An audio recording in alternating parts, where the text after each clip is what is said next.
Hello and welcome to this week's episode of #Leadership What's on Your Mind. Remember, we're a podcast to make you stop and think about your leadership journey by inviting amazing guests on with amazing stories and experts in their field. So today we are speaking to Dr. Victoria Carr. How are you doing, Victoria? How are you? I'm very well, thank you. How about yourself? Good. I'm not too bad, thank you. Thank you so much for coming on. We'll go a little bit into who you are in a second, but before I hit the 20-minute buzzer, just tell us, for the people who don't know who you are, tell us who you are, where you are, and what you do. I am a primary school head teacher in the largest primary school in our area, in a place called Ellesmere Port in the northwest of England. I've been a head teacher now, this is my 9th year, but I've been in education for a quarter of a century. I am privileged head teacher of a wonderful school full of wonderful staff and children. Excellent. So you're only literally about 3-4 miles away from me right now, aren't you? Which is a bit strange. And we are meeting up on Thursday. I was directed to get you on the podcast by your amazing TED talk that you delivered. And we're going to have the link to that in the bio below, talking about the power of language. But we might get onto that later on.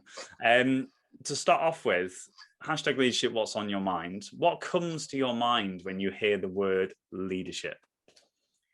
Well, it's funny, I was asked this just before Christmas when I did my Army officer selection board by one of the colonels down there. And my response to him is probably what I'll say to you this morning.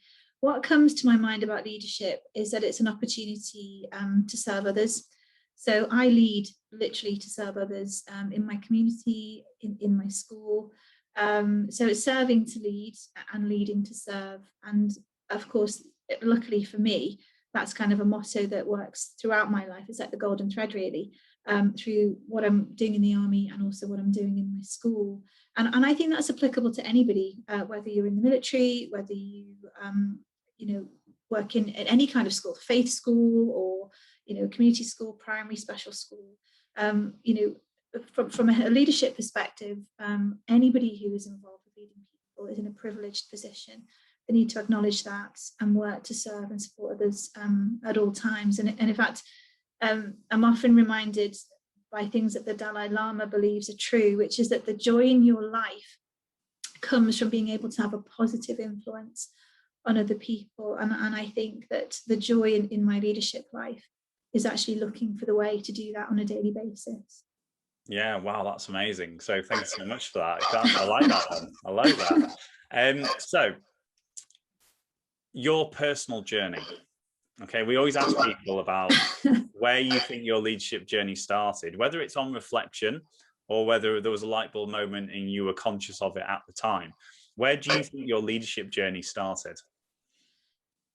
I think, I don't think there's definitely not been a light bulb moment for me. I would say the skills that I think I needed and that I need and I rely on, like resilience, determination, tenacity, courage, the ability to kind of overcome your fears about things and work through that,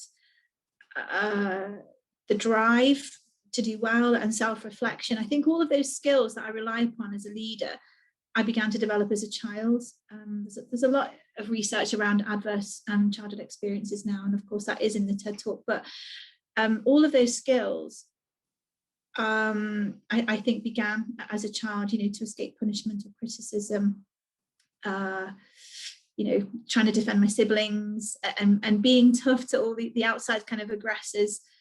All those things have helped me, and it helped me really to develop an awareness and situational awareness and a sensitivity really to the behaviour of other people. So on reflection, I would say my personal journey has led me unwittingly. My childhood experiences have created the right conditions for me to grow as a leader from the start.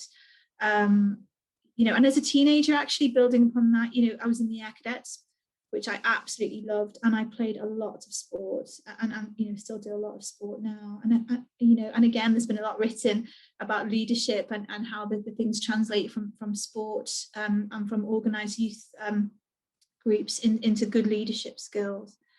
As a student, for my undergrad, probably I was terrified really of the big wide world and of other people, and also of living alone. So I was a very confused, probably, student. But I'd worked in a bar. I'd actually did 5 jobs when I did my first degree, and one of them was in a bar. And I think that develops in you a confidence, even if it's only surface level, of being able to talk to and communicate with other people. As a newly qualified teacher, I just gripped everything and organised events that had really benefited me throughout my degree. So lots of outdoor ed, extracurricular fundraisers and things, and just getting stuck in and embracing every opportunity. Then I was a head teacher. I set up a school in Kenya, and that kind of was a toe dip, if you like, into kind of caring for people with complex needs. I mean, there was a huge proportion of people with AIDS in our area. Although I worked in an expatriate school and ran an expatriate school, we obviously employed people from the locality. And also, I did some non-profit making work as well. And it showed me a lot about inequality and poverty and privilege and things. And my sister got cancer. My youngest sister had cancer. And again, supporting my family. So all of those things really have been elements of my leadership journey that I think it's difficult to extract from the whole picture. And again, I got my first promoted post back in the UK on the back of coming back to nurse my sister. And I actually took the role of somebody who'd been sacked for the sake of cheating in the SAT. So again, integrity is huge for me, and it definitely underpinned my kind of burgeoning awareness of the ethical aspects of leadership. And I have to say, working for toxic leaders, I've been very lucky and worked with some wonderful leaders, but working for toxic leaders kind of taught me what I wouldn't really want to do and how I wouldn't really want to lead people. I would say academic study and how that has deepened my awareness and understanding, reading other people's research, making me question things and think, why do we do this? Why do we do that? Is there a better way?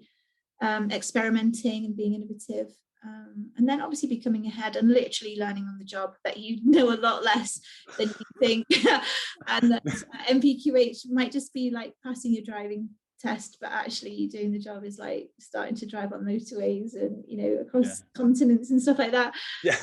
You know what, you just reminded me that the concept of people think when you get to the top, let's say head, you would think was near the top, you know everything.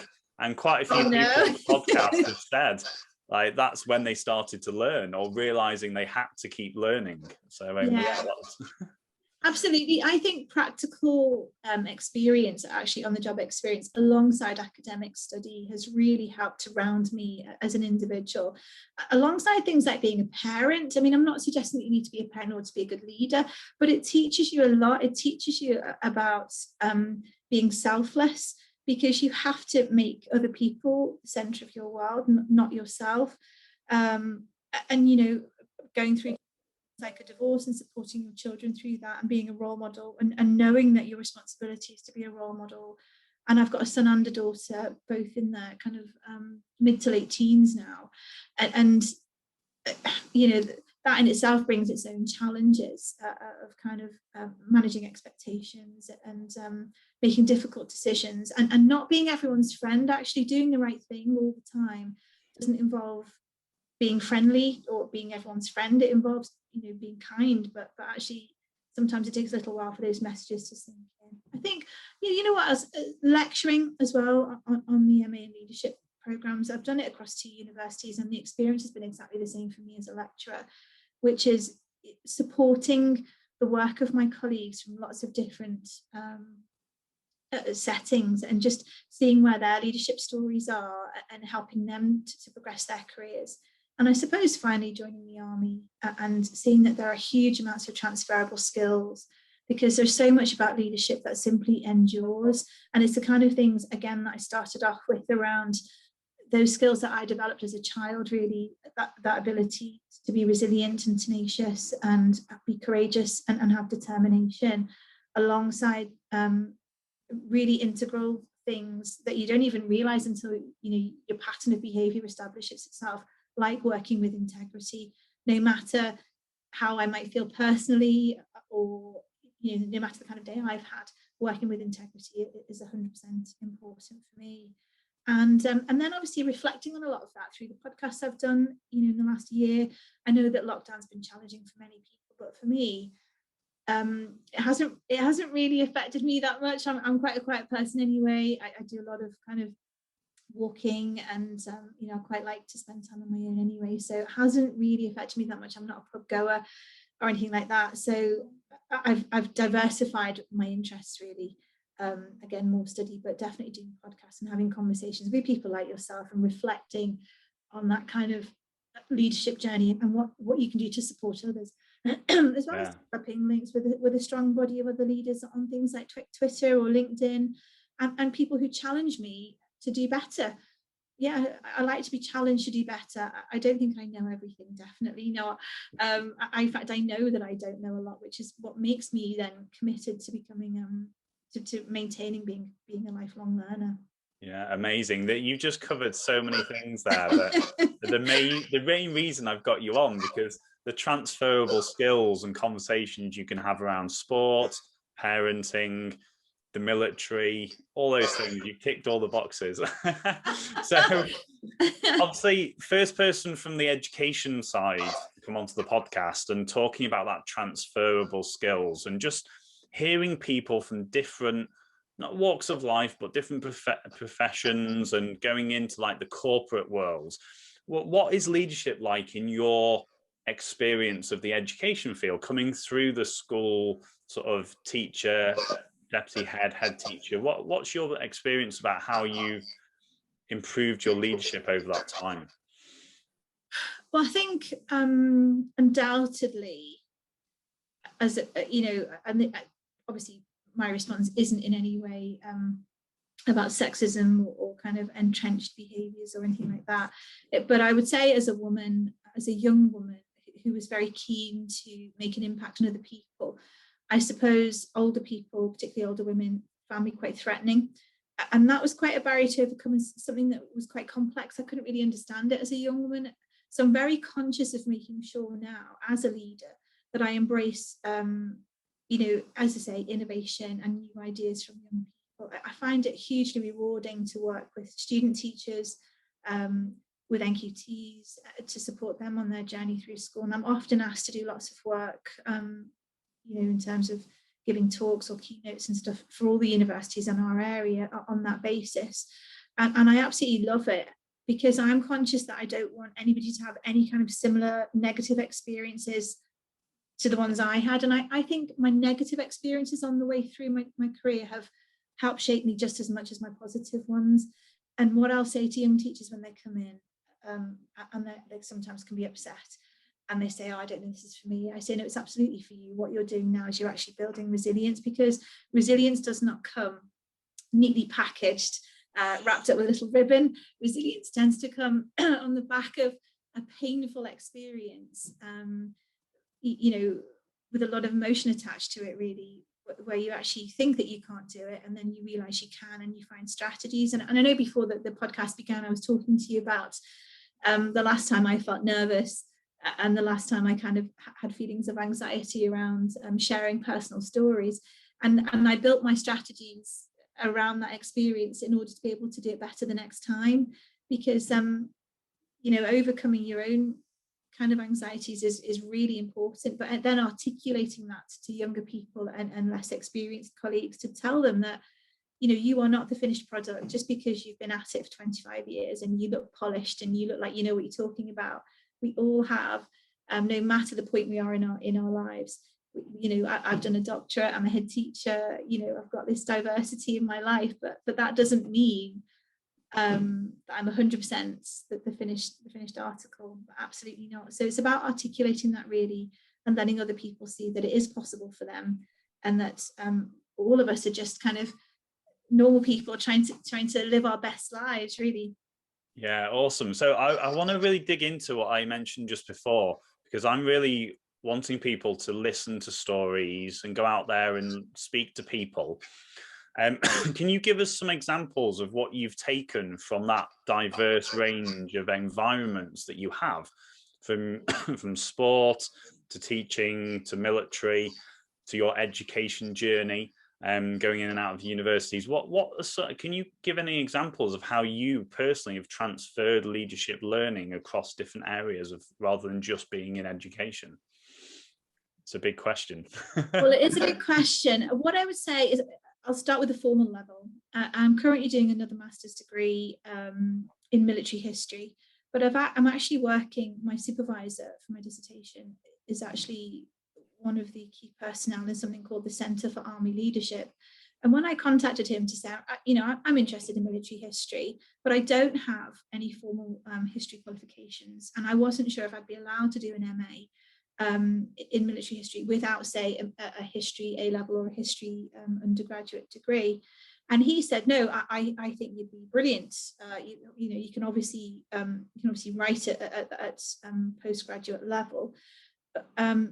But what would be interesting is to have a think about your leadership and how we could do something interesting across the piece, really. So something that bridges those transferable skills. So on a formal level, currently I'm studying about, as I said earlier, what endures through leadership, not just in education, but also in industry, in business, and in the military, because there are key skills really around integrity and things like that I will naturally research. So on a formal level, there's that, and I will start to distill my thinking. But on an informal level, I think it's that serve to lead attitude. So for example, last summer, as a 45-year-old, I went off down to Exeter for nearly 4 weeks and did my basic army training. And on the training, there were lots of very young people who were keen to explore the start of their career in the military. And at first I felt kind of out of place. I thought, oh, I'm old, and these guys are already young, and what have I got to offer? And I'll just be, I'll be holding them back. And actually it was the opposite, because innately when you're a leader and you live that, that's your lived experience on a daily basis, the way that you behave with others, the nurturing side of me came out, the organizational side of me came out, the kind of ability to do several concurrent tasks concurrently. So things like I'll use a little military expression, but for us all to try and square our stuff away in the right framework of time. Some of the younger people weren't familiar with how to do that, but A, as a parent, and B, as a leader, you're absolutely used to, I would say, multitasking at its best, and organizing and looking at people's skill sets and sharing out tasks. So for example, I took on all the ironing, somebody else took on all the boot polishing and that kind of thing. So that's at its most simplistic level, just simply working with others and encouraging them. And it was lovely. We went on exercise, and it was absolutely chucking it down for about 5 days in the field. And there was a young guy who was training who struggled with things like packing his kit and putting up a basher and things like that. Some things that I was really adept at because of my early degree, because of my passion for the outdoors, and just because I'm a really practical person. But I was talking him through everything, and at the end he and I had a chat, and he said, honestly, Vic, you've made this entire time for me because you're so patient. You've coached me all the way through. I see that. And in fact, the platoon commander said to me at the end, that was obviously very visible to the DS, even though I was quite kind of quietly going about my business. It was quite visible to the DS that I'd helped a lot of people to get through that whole process. And I think just quietly helping people and just a positive word here, an encouraging word there, showing people how it can be done, demonstrating, modeling that behavior, modeling how to behave with others. I think, all of us could be leaders, which is exactly what I kind of say in my TED talk, actually, just the way we are with others, looking for opportunities to be supportive and nurturing. And everyone says awesome. I chin, which I do. Sometimes it's good, sometimes it's not so good. You just reminded me as well a lot of terminology there and experiences of the military as well. We're going to have a great chat when we catch up. So we have officially 1 minute, but we might be able to go over a little bit. Can you just tell us, again, going back into education, how do you consciously create an environment for others to thrive in your school as a leader? I just do all things with love, okay, with integrity and honesty. So I always model expectations. I could say to any member of staff in this school or child, if they're not adhering to the expected standards, do you ever see me doing that? And the answer will be no. And that means that I can actually be a good role model for everyone in our school. So it's leading by example, it's being a role model. And these aren't my words necessarily, but these are things that I embody. So things like, do the best you can until you know better, and then do better. I never criticize people for adapting and for improving. I actually see that as a real strength in people. And again, in a world where you can be anything, be kind. I'm always purporting that the benefits of kindness, and don't follow blindly. I think, think about what other people are doing, and do you want to follow them? Is this something that you would want your head teacher, your mum, your sister, your child to see you do? Don't follow people blindly. Always look at doing the right thing. Yeah. And be brave. You'll regret the things you didn't do, not the ones that you did. So bravery and courage. And another one I've said recently, and in fact, our learning support mentor writes all these things down for me, which is hilarious. She's like, oh, that's great, that's great. I said, whether you tell yourself that you can or you can't, you are going to be right. So if you say, look, I can do this, maybe not now, but I can do it. I just need some support in order to be able to do that, then you'll be right. And if you say, oh, no, I can't, then you're going to be right, whichever. And finally, your happiness is dictated by you, no one else. So, people can say what they like, but how you choose to receive that information and the impact that you allow that information to have on you is your choice, no one else's choice. So, yeah, but mainly do all things with love and work with integrity. Amazing. Thank you so much. That's 20 minutes goes so quick each time. So everybody who's watching, make sure you click the link below, go and check out the TED Talk. Go and link and connect with Victoria on the connections below, and I can't wait to come and see you in a few days' time. Yeah, so, guys, if you're listening to us on your podcast provider, make sure you hit us a follow, and if you're watching us on the YouTube channel, make sure you hit subscribe. Every Wednesday at 6 a.m. we've got another amazing guest on their way. So I'd love to hear your takeaways from each of the guests, and please pass it forward and share these amazing guests and amazing podcasts. So big thank you so much for your time. I'll see you in a couple of days' time. My absolute pleasure. And guys, I'll see you all next week. Take care. Bye.